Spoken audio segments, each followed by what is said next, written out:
ফজরের নামাজ বাদ দিয়ে ঘুম পাড়ে যারা, আপনার বলবেন কুত্তার আমল করে তারা। ফজরের নামাজ বাদ দিয়ে ঘুম পাড়ে যারা, কে কে বলতেছেন? আরে জোরে জোরে বলা লাগবে। যে বলো ফজরের নামাজ বাদ দিয়ে ঘুম পাড়ে যারা, কুত্তার আমল করে তারা। ফজরের নামাজ বাদ দিয়ে ঘুম পাড়ে যারা, লালপুর, এ ওয়াজটা আমি লালপুর করছি, বুঝলেন? ফজরের নামাজ বাদ দিয়ে ঘুম পাড়ে যারা, কুত্তার আমল করে তারা।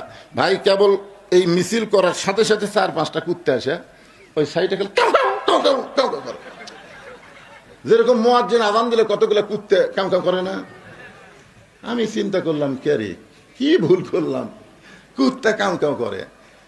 আমি তারপর চিন্তা করলাম, সুম্মা রাদাদনাহু আসফালা সাফিলিন। ও রে, তাই তো রে। আমি তখন আবার স্লোগান পাল্টায় বললাম, ফজরের নামাজ বাদ দিয়ে ঘুম পাড়ে যারা, কুত্তার চাইতেও খারাপ তারা। যেই কছে কুত্তার চাইতেও খারাপ তারা, কুত্তা দৌড়। কুত্তা কছে এইবার ঠিক ওয়াজ করছো। সুম্মা রাদাদনাহু আসফালা সাফিলিন। এরা জন্তু জানোয়ারের চাইতো জঘন্য।